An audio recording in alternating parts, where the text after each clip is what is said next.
अरे सोफा साफ करो इसे। पता नहीं ठीक से करो मेरी मेकअप। मेरा भी पफ दे दो, 2 घंटे से बैठी हूं मैं। दो शीशा। सर एज पर रिक्वायरमेंट सब चीजें रेडी हैं, बस वो ईशानी मैडम आ जाए। मैडम आ जाए, पता नहीं कब आएगी। जाओ जाकर देख कर आओ। अरे सर जब वो आएंगे हमें पता चल जाएगा सर। पता नहीं कब आएगी, सबकी बैंड बजी पड़ी है, महारानी पता नहीं कहाँ रह गई है।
Hello Ishani ma'am.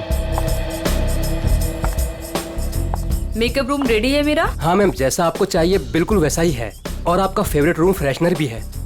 और एक काम करो, डायरेक्टर को जाके बोल दो कि 2 से 3 घंटे तो लगते ही हैं, राइट? और मेरे मूड के ऊपर है कि मैं खुद ही रेडी होके सेट पे आ जाऊंगी, ठीक है? ठीक है मैम। चलो।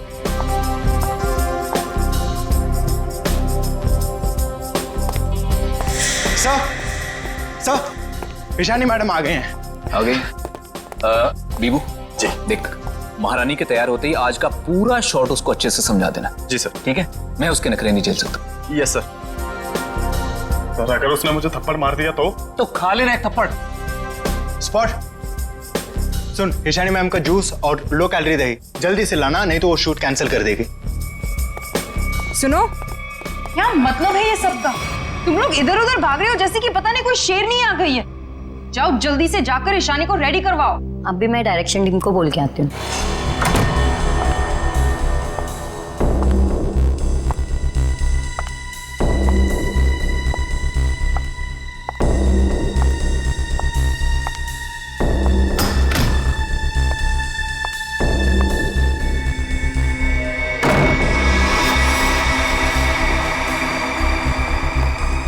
सर, माना कि ईशानी बहुत बड़ी स्टार है, लेकिन हम भी उसके नौकर नहीं है।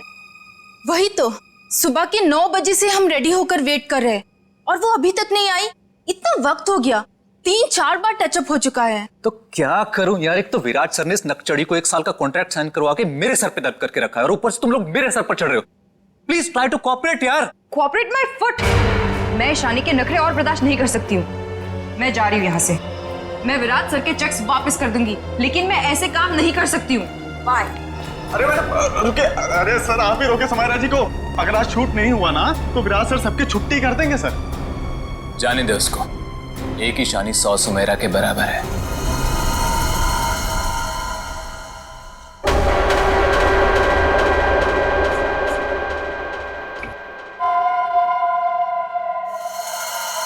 बीबू बहुत देर होगी, देखना कहां पर है, बुला उसको। सर वो सैंडल उतार के मारेगी मेरे मुंह पे।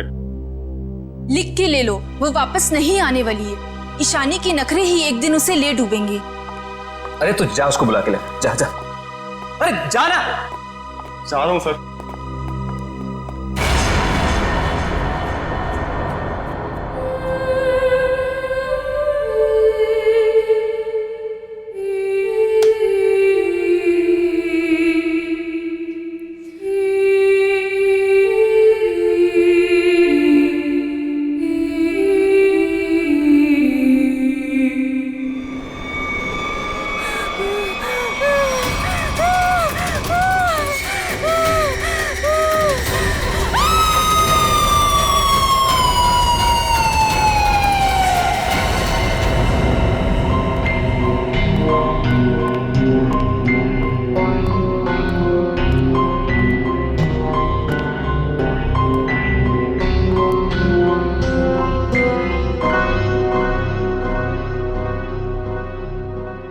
मैम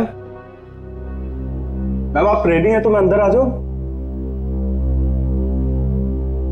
मैडम भाग जा यहाँ से, वरना तेरा पैर तोड़ दूंगी।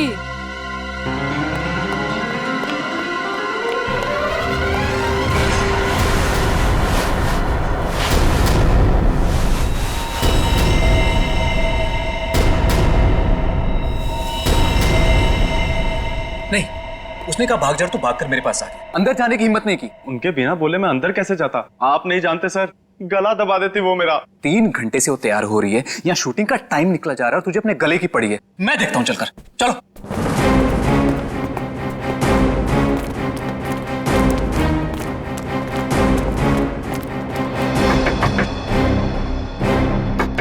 ईशानी। सर प्लीज, मैम गुस्से में लगती है, शूट छोड़कर चली जाएंगी।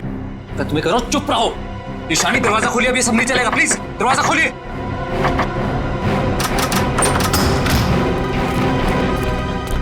अरे मैम ये हेड क्यों पहनी आपने? ये तो ब्रीफिंग में है ही नहीं। मैम ऐसे बैठे क्यों हैं? क्या अकड़ है इस औरत के अंदर। ईशानी जवाब दो, हमारी तरफ देखो। ईशानी, ईशानी।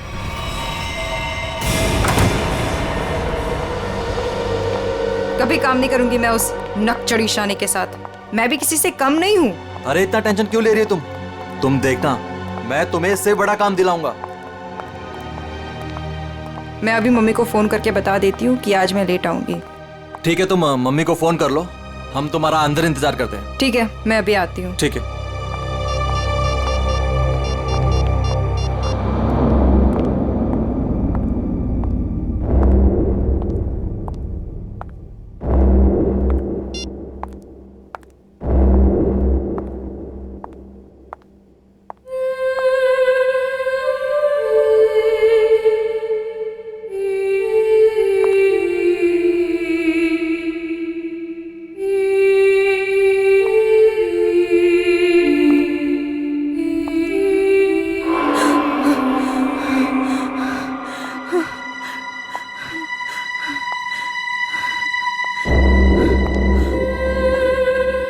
कौन है?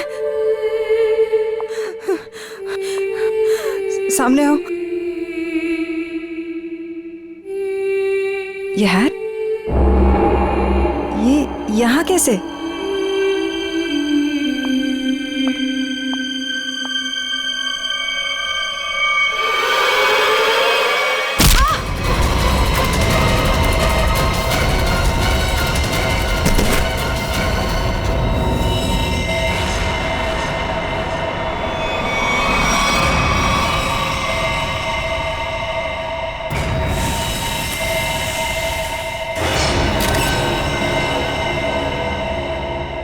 बेरहमी से गला काट दिया।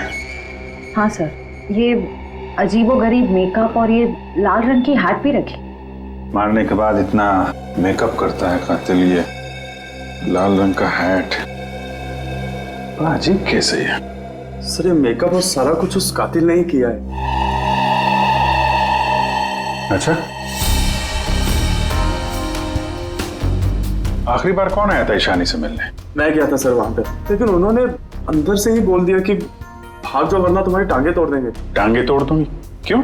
सर एक्चुअली ईशानी अपनी मर्जी की मालकिन थी और वो अपनी मर्जी से ही शूटिंग पर आती थी। अगर गलती से भी उसको किसी ने कुछ बोल दिया तो कभी भी शूटिंग छोड़कर चली जाती थी। सर इसका मतलब काफी लोग होंगे जो ईशानी को नापसंद करते होंगे। ईशानी, क्या हो गया ईशानी को? किसने किया ये सब? आप कौन है आप? जी ये जो एड शूट हो रही थी ये मेरी एड है, मैं मालिक हूँ इस कंपनी का। ठीक है, इधर आइए थोड़ा। अच्छा बीबू, तुम वापस कितनी देर बाद आए थे प्रीतम और लोगों के साथ? सिर्फ कुछ सेकंड्स में, अगर कहें ज्यादा से ज्यादा बस 1 मिनट। 1 मिनट में? 1 मिनट में इतना सब कुछ किया? सर सर 1 सेकेंड, यहाँ पे एक फिंगरप्रिंट मिला है और बाकी सब कपड़े ठीक है, मगर बस ये तो देखिए सर, ऐसा लग रहा है किसी ने कैंची से काटा है सर।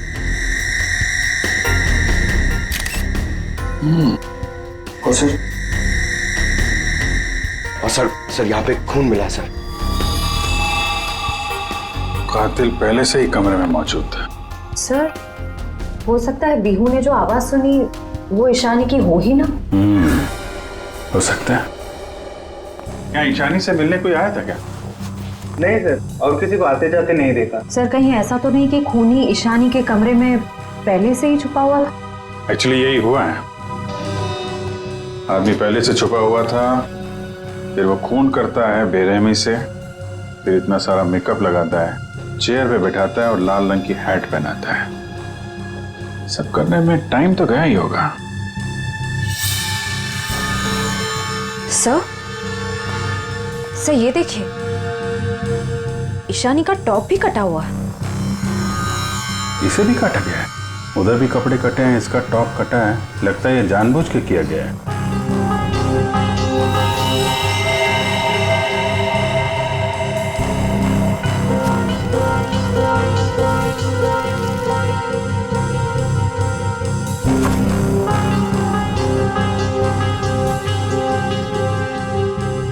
सर ये कॉटन सॉक्स लगता है मेकअप करने में इस्तेमाल किया गया है। वंश, ये सारी चीजें और बॉडी को फोरेंसिक लैब भेजो। तब तक हम लोग जरा बाहर देखते हैं। सर बहुत ही अजीब बात है, किसी ने भी खूनी को आते जाते देखा ही नहीं। आने जाने की तैयारी पहले से कर रखी थी खूनी ने, ना काम किया और निकल भागा। पर सर ऐसी कैसी तैयारी की होगी कि यूनिट के किसी भी मेंबर ने उसे नहीं देखा? इतना हंगामा हो गया यहाँ पे और ये बैठा सो रहा है। जी साहब। यहाँ से किसी को आते जाते देखा तुमने? साहब मैं तो अभी 5 मिनट पहले ही आया हूँ। 5 मिनट पहले? ये शूटिंग का टेम्पो है ना? हाँ साहब, ये शूटिंग का ही टेम्पो है। तो ये टेम्पो अभी बाहर कब गया था? साहब यही कोई 1:30-2 बजे के आसपास। 1:30-2 बजे? सर उसी दौरान तो ईशानी का खून हुआ था। जब टेम्पो बाहर गया था तुम्हारे साथ कोई और भी था? नहीं अच्छा, पीछे कोई बैठ कर गया था, तुमने किसी को आसपास देखा? मैडम, पीछे तो सामान रहता है, अब पीछे कोई बैठा हो तो मैंने नहीं देखा। इससे अच्छा तरीका और क्या हो सकता है खूनी के यहाँ से निकलने का?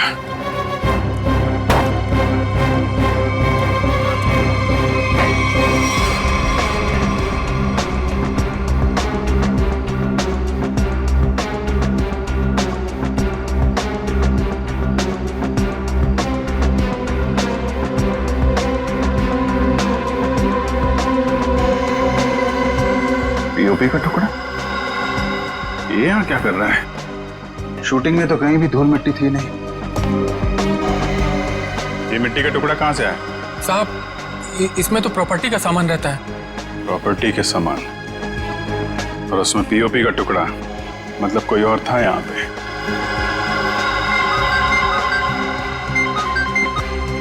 हेलो, क्या? कहाँ पे?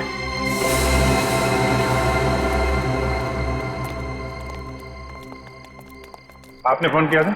जी सर, मैं मानिक हूँ, इस दुकान का मालिक। ये मेरे वॉचमैन ने फोन किया था आपको। ये देखिए ना सर, यहाँ लाश है। दुकान खोलो जा। जी सर। तुम यहीं रुको। जी साहब।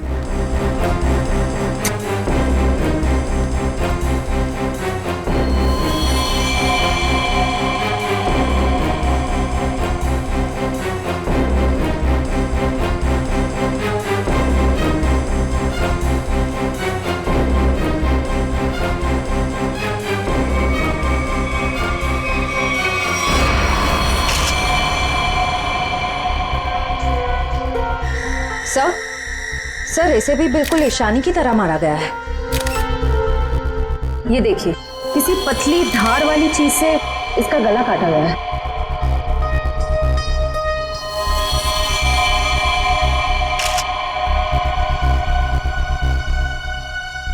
सर ये देखिए, इसका टॉप भी वैसे ही काटा गया है। इसका मेकअप निकालो, देखो कौन है ये। Yes sir. ये लाश दुकान में आई कैसे? सर मुझे नहीं मालूम। दुकान तो बंद थी ना, आपने ताला खोला है, तो ये क्या लाश अपने आप आ गई यहाँ पे? सर मैं क्या बताऊं, ये सब कैसे हुआ? ये लाल टोपी और इसके कपड़े भी मेरी दुकान की नहीं है, और मैं इस लड़की को तो पहली बार देख रहा हूँ। सर मेकअप निकल गया। ये तो समायरा है ना? इसकी भी मॉडलिंग वाली फोटो हमने देखी थी वहां पे। हाँ सर। ये दुकान की चाबी आपके अलावा किसके पास रहती है? मेरी पत्नी सोनाली के पास, लेकिन वो तो पटना गई हुई है। अच्छा,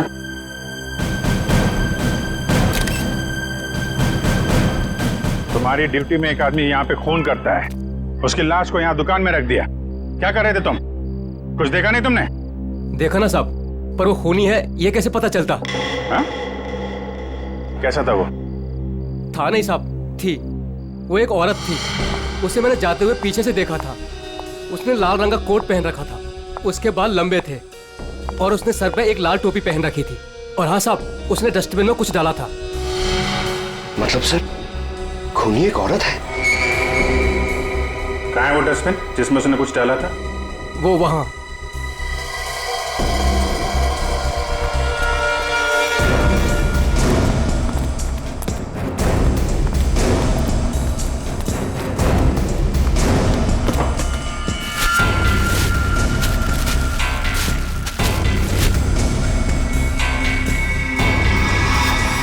तो ये तो फिशिंग का सामान है, मछली पकड़ने का कांटा वाटा। सर ये तंगुस पे खून लगा है।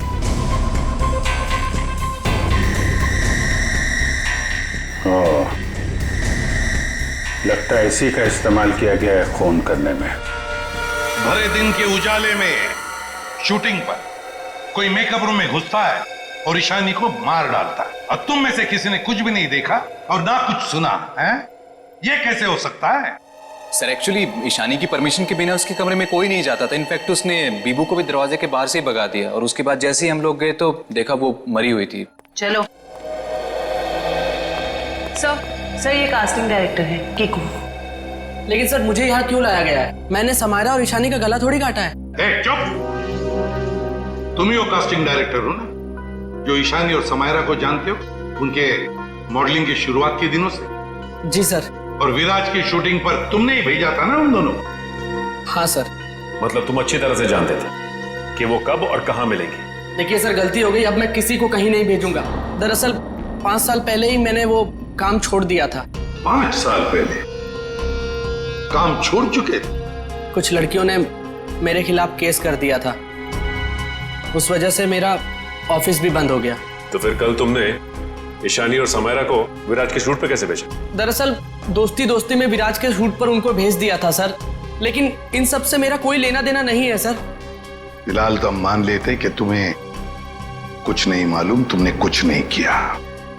लेकिन एक बात याद रखो, अगर जरूरत पड़ी तो तुम लोगों को हम फिर से बुला लेंगे। जा सकते हो तुम।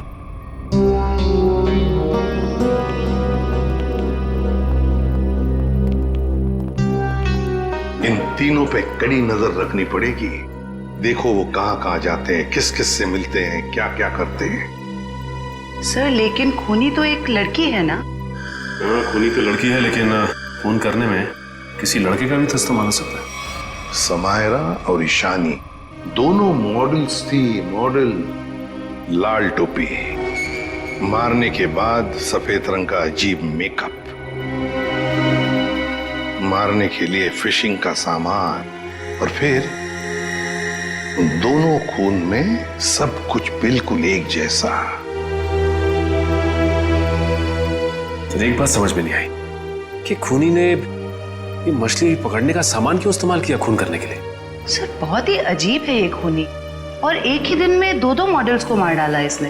पता लगाना पड़ेगा कि समायरा और ईशानी दोनों मॉडलिंग के अलावा और कुछ करते थे, या मॉडलिंग करने से पहले क्या करती थी। इन दोनों के बीच में कोई संबंध तो नहीं था, पता लगाना पड़ेगा।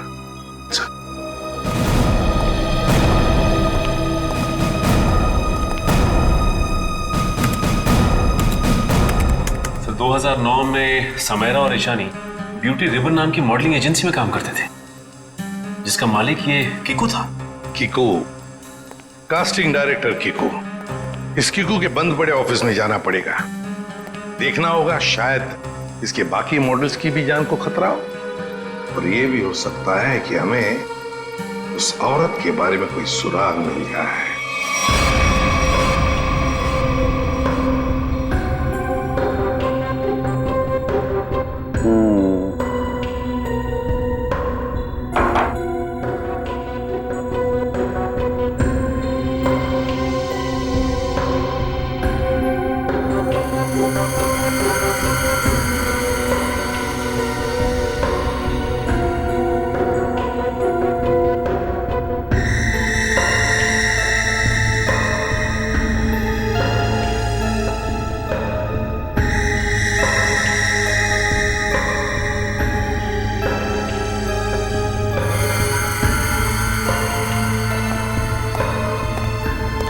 सर हमारा शक बिल्कुल सही निकला। खून करने के लिए इस्तेमाल किया गया ये हथियार एक खास तरह का फिशिंग किट ही है। सर आप सुन रहे हैं मैं क्या कह रही हूँ? हाँ सुना तारिका, लेकिन मैं फिलहाल किसी और काम में हूँ। क्या? खूनी का कद नापने में। अरे वाह सालुंखे, खूनी के कद का पता लगा लिया तूने? हाँ बस एक मिनट जरा, ये दोनों के गर्दन का ये घाव देखो बस। ये घाव का निशान ऊपर की तरफ बना हुआ है, ना तो सीधा है ना नीचे की तरफ। मतलब खूनी ने तार से इन्हें ऊपर की तरफ खींचा। इसका मतलब साफ है, खूनी की ऊंचाई इन दोनों से ज्यादा थी। मतलब सर वो खूनी औरत इन दोनों से लंबी है? बिल्कुल पंकज, और लगभग 5 फीट 7 इंच थी। ये मेरी ट्रिग्नोमेट्रिक कैलकुलेशन मुझे बताती है, इंक्लूडिंग वो जो सैंडल उसने पहने हुए थे उनके। एक बार हाथ में आ जाए ना तो ऊंचाई भी नाप लेंगे। 5 फुट 7 इंच की लड़की जिसके लंबे और सीधे बाल हैं। और सर या तो उसे फिशिंग करने का, मछली पकड़ने का शौक था, या तो फिर किसी खास मकसद से उसने ये सामान, ये फिशिंग किट का इस्तेमाल किया होगा। सालुंखे, लगता है इस मछली पकड़ने के तंगूर से, इस तार से इन दोनों के गले को काटा है। बिल्कुल बॉस। डॉक्टर साहब, जो प्लास्टर ऑफ पेरिस जैसी मिट्टी मिली थी हमें, उससे कुछ पता चला क्या? हाँ पता चला सचिन। बॉस वो सामान मूर्ति बनाने के काम में आता है। मूर्ति बनाने का? बॉस टेस्ट चल रहे हैं, बाकी का भी पता चल जाएगा। तो कब बताएगा सालुंखे? बताऊंगा थोड़ी देर में, लेकिन एक खास बात और बताना चाहता हूँ। वो क्या है? बॉस ये देखो, ये है वो तार जिससे खूनी ने इनका गला काटा। खूनी जब इनका गला काटने की कोशिश कर रहा था, इन लोगों ने अपने बचाव में हाथापाई की होगी। उसी झड़प के दौरान खूनी का पलक का एक बाल मुझे इस तार पर से मिला है। तो मतलब तू अब इस बाल का डीएनए टेस्ट करेगा, है ना? करना ही पड़ेगा। एक खूनी लड़की जिसका कद 5 फुट 7 इंच है, जिसके सीधे और लंबे बाल है, जिसे मछली पकड़ने का शौक है और शायद मूर्तियां बनाने का भी। बस इतना भी काफी है हमारे लिए, इस लड़की को ढूंढने के लिए। मछली पकड़ने का खास सामान लेके चलती है तो समंदर के किसी किनारे में कुछ तो पता चलेगा ही उसके बारे में। पर सर हमें सिर्फ उसकी ऊंचाई, उसके काले सीधे बाल और उस टोपी के बारे में पता है। सिर्फ इतनी इंफॉर्मेशन के बलबूते पर उस तक पहुंचना थोड़ा मुश्किल लगता है सर। कोशिश तो करनी पड़ेगी श्रेया, अपने आप तो चल के आएगी नहीं हमारे पास, है? हाँ वंश, इन्हें बता दिया ना हमें किस लड़की की तलाश है? जी सर। हाँ तो क्या जानते हैं उस लड़की के बारे में आप? साहब आप लोग ऐसी औरत के बारे में जानना चाहते हैं ना जो मछली पकड़ने के लिए बोट का इस्तेमाल करती है? बिल्कुल। ऐसी तो बहुत औरतें आती है हमारे यहाँ पर। देखिए जिस लड़की की हमें तलाश है वो लंबी लड़की है, 5 फुट 7 इंच की होगी, लंबे बाल हैं, सीधे बाल हैं। और उसकी उम्र तकरीबन 25 से 30 साल के बीच में। लंबे बाल, 25 से 30 साल की उम्र, ऐसी 2-3 लड़की आती है हमारे यहाँ पर। हमें उनके नाम और पते चाहिए। आप जब वोट देते हैं तो नाम पते तो लिखते होंगे ना? जी साहब।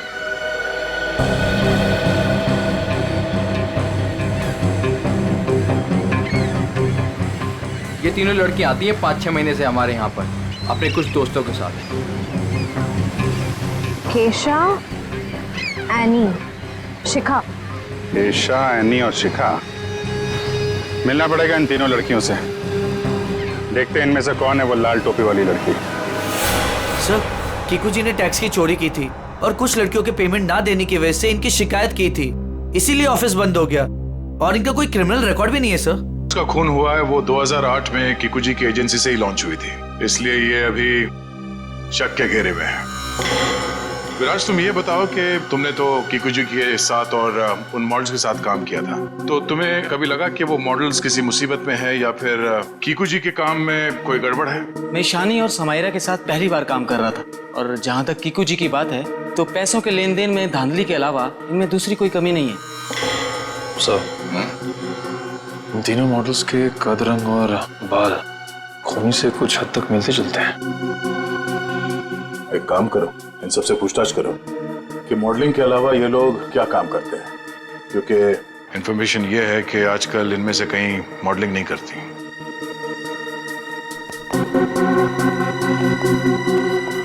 नहीं, 2012 में आप मॉडलिंग छूट चुकी थी। हाँ, अब आप क्या करती हैं? अभी मैं एक फिशरी स्टोर चलाती हूँ।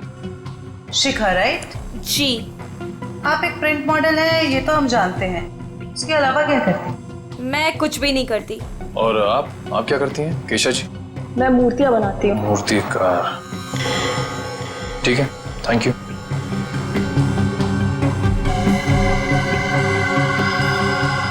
तो बिल्कुल खूनी की प्रोफाइल जैसा है।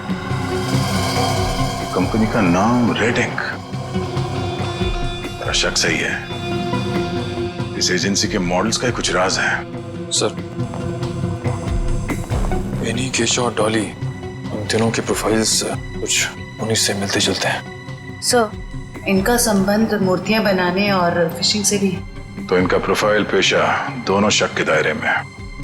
ये काम करो, इन तीनों को ब्यूरो लेके चलो। सर, खूनी की लड़की ने जिस तरह के कपड़े पहने थे उस तरह के कपड़े आ गए सर। Very good.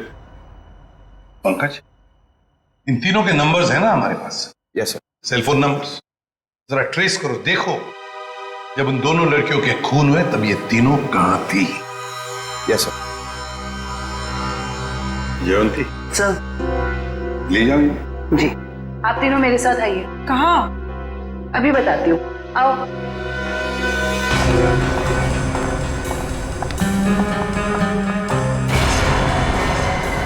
अरे साहब, ये तो वही कपड़े और टोपी है जो मैंने उस रात उस औरत को पहने हुए देखा था। तो फिर अब जरा ध्यान से देखो इसे। क्या ये वही लड़की है, वही औरत है जो उस रात खून कर रही थी? सर, मैंने उस औरत का चेहरा सामने से नहीं देखा था, उसे जाते हुए मैंने पीछे से देखा था। जाते हुए देखा? जी सर। ठीक है, केशा जरा वहां तक चल के दिखाओ। सर, ये कैसी जांच है आपकी? जितना कहा है उतना ही करो।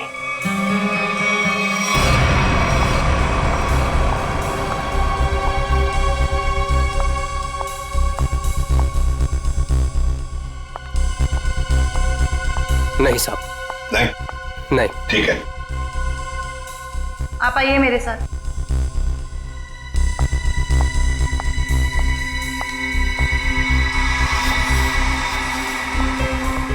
रुको, वहां तक वॉक करके आओ।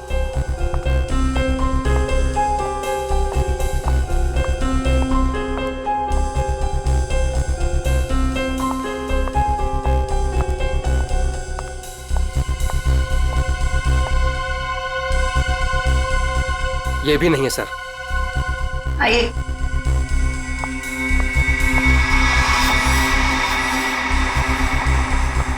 सर, इन्हें तो कपड़े काफी अच्छी तरह से फिट हो रहे हैं। हाँ, दिख रहा है। अब ऐनी जी जरा चल के भी दिखाइए।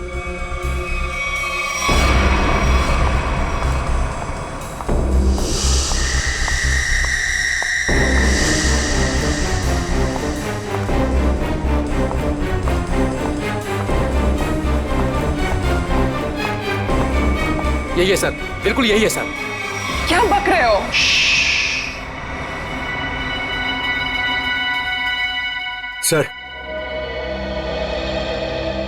सर, जिस वक्त समायरा का खून हुआ था, आनी का फोन उसी एरिया में था।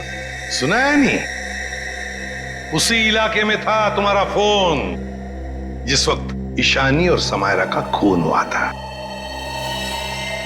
तुम जा सकते हो। और मैं? आपको तो रुकना ही पड़ेगा। सर, मैं क्यों नहीं जा सकती? वो इसलिए कि खूनी की चाल और तुम्हारी चाल बिल्कुल वही है। और तो और सबसे बड़ी बात कि तुम्हारा फोन उसी इलाके में मिला जहां पर इन दोनों लड़कियों का खून हुआ। सर इन सब का क्या मतलब है? I mean, दो लोग एक जैसे दिख सकते हैं ना? और फिर वॉचमैन ने ऐसा तो नहीं कहा कि मेरा चेहरा खूनी के चेहरे से मिलता है। लेकिन जिस वक्त खून हुआ उस वक्त तुम्हारे मोबाइल की लोकेशन भी वहीं की बता रही है, और ये सब कुछ इत्तेफाक तो नहीं हो सकता। सर उस वक्त सैकड़ों लोग उस एरिया में थे, तो क्या सब खूनी है? बस बस, बहुत बोल दिया। बताओ क्यों किया खून ईशानी और समायरा का? सर आप मुझ पे दो खून का आरोप लगा रहे हो, मैंने कुछ नहीं किया ऐसा। अभी तो सिर्फ आरोप लगाया है, सजा मिलनी तो अभी बाकी है। सजा? जी सजा, खून की सजा, फांसी। सर मैंने कुछ नहीं किया ऐसा, मैं बताती हूँ सर। बताओ। पर मेरी एक शर्त है। ये लो, इनकी एक शर्त भी है। चलो बताओ क्या शर्त है? सर मुझे 50 लाख रुपए चाहिए। 50 लाख रुपये? हाँ। चलो दे दिए। अरे लेकिन तुम पैसों का क्या करोगी? तुम्हें तो सजा होने वाली है। आप वो सब छोड़िए, मैं आपको बता रही हूँ ना, मैंने कुछ नहीं किया। सर मैं तो सिर्फ उसे जानती हूँ जो खूनी को जानता है। और वो है शिखा। शिखा? तुम इतने यकीन के साथ कैसे कह सकती हो? आप लोग पता कर सकते हैं ना? हाँ वो तो हम पता करेंगे। सर मेरे पैसे? पैसे? कौन से पैसे? सर अभी आपने बताया आप देंगे। कब? नहीं सर, मैंने तो कुछ नहीं सुना। कब कहा? सर ये सरासर धोखा है। नहीं नहीं नहीं नहीं, यानी जी हम कभी धोखा नहीं करते। हाँ धोखा जरूर करते हैं जब कोई कानून के साथ खिलवाड़ करता है, तब कभी कभी सीआईडी वाले धोखा देते हैं। ले जाओ इसे। सीआईडी फिर से? अब क्या कर दिया मैंने? आपने क्या किया है क्या नहीं ये तो हम पता लगा लेंगे, लेकिन आप एक नंबर के झूठे हैं ये पता चल चुका है। क्या मतलब है आपका? आपने कहा आप समायरा को नहीं जानते? 2009 में समायरा ने आपकी कंपनी रेडिंग के लिए मॉडलिंग की थी, सच है? रेडिंग? इसे कैसे ढूंढ लिया आपने? हमें पता चल चुका है। 2009 के रेडिंग के फोटोशूट कैंपेन में ईशानी और समायरा दोनों ने मॉडलिंग की थी, है ना? मैम ये कंपनी मेरे नाम पे तो थी, लेकिन मैं इस कंपनी का मामूली सा छोटा सा पार्टनर था। आप इस कंपनी के असली मालिक से क्यों नहीं पूछते? असली मालिक कौन है? चैताली। आप उससे क्यों नहीं पूछते? चैताली? केस में पहली बार ये नाम आया। कहाँ रहती है वो? ये नहीं हो सकता, ये नहीं हो सकता। अगर सीआईडी को सच का पता चल गया तो बहुत बुरा हाल होगा मेरा।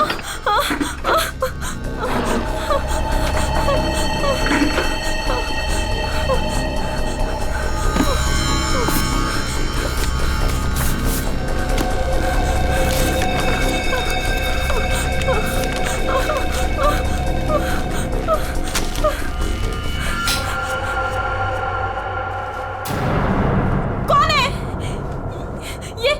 ये लाइट क्यों बंद कर दी? ये लाइट्स किसने ऑफ की?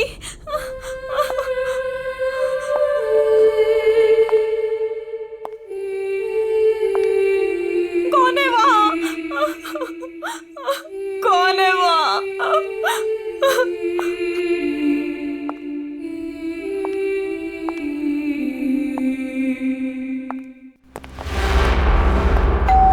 ये शिखा सच्चाई बता क्यों नहीं देती? सर पहले कुछ सच बता देती तो किसी की जान ही बच सकती थी।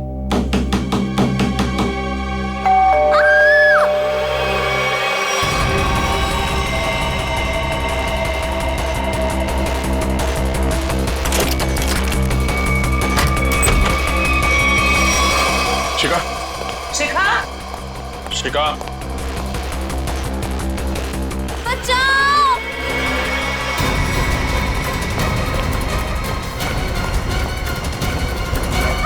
शिखा, शिखा,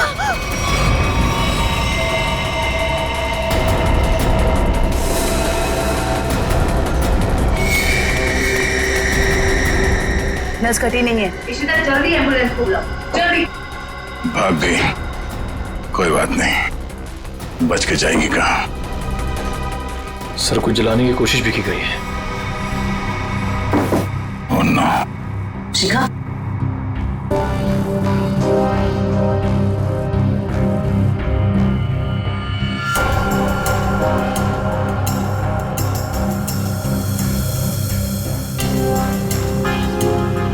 इतना लंबा बाल शिखा का तो नहीं हो सकता। तो भागते भागते बाल छोड़ गई। देखते हैं कहां तक भागती है ये। आइए सर।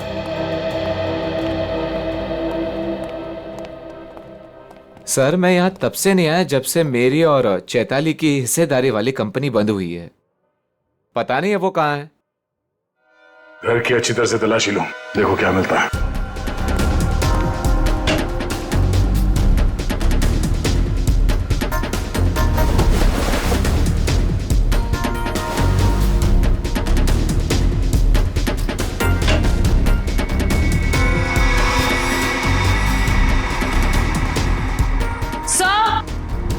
आ जाओ थी।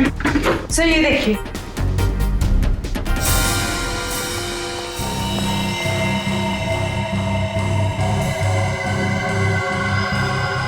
ये तो उस खूनी का पहना हुआ है। सर इस बंद पड़े घर में यहाँ कैसे आ गया? चलो निकालो उसे बाहर।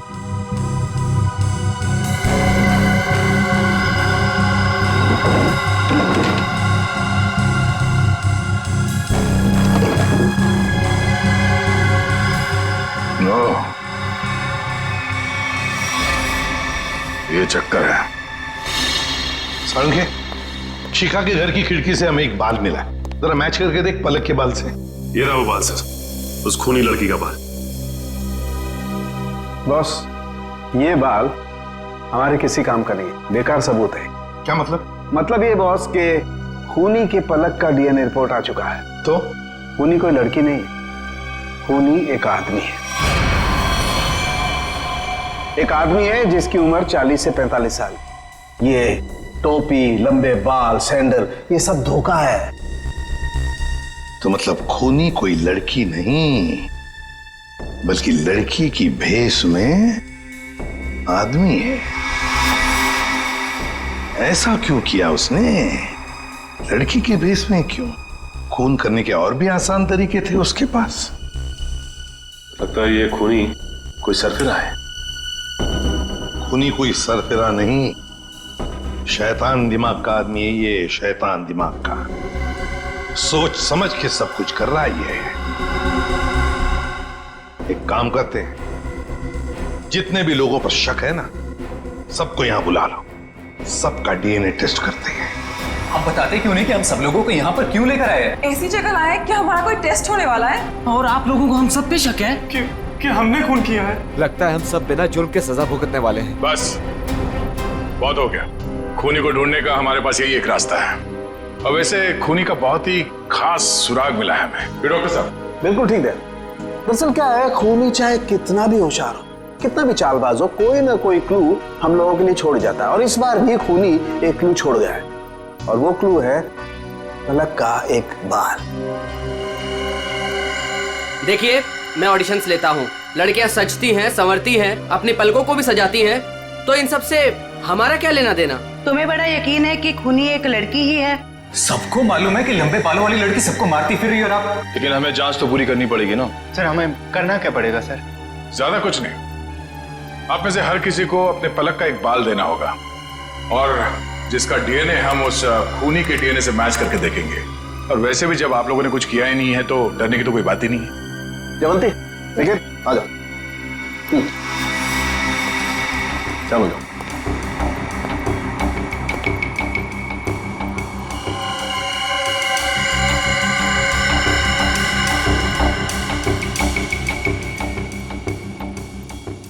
देखिए प्लीज, मेरी तबीयत ठीक नहीं लग रही, मुझे चक्कर आ रहे हैं, मुझसे ये सब नहीं होगा। अच्छा, तुम्हारी तबीयत भी अभी खराब होनी थी? सर आप इस जांच को बाद में भी कर सकते हैं। चलो प्रीतम, मैं तुम्हें हॉस्पिटल ले चलता हूँ, चलो। और चैताली किसी हॉस्पिटल में है क्या? निकल।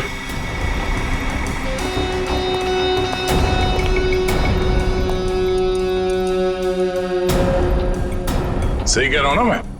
मिस्टर विराज या फिर चैताली का पति कहना बेहतर होगा।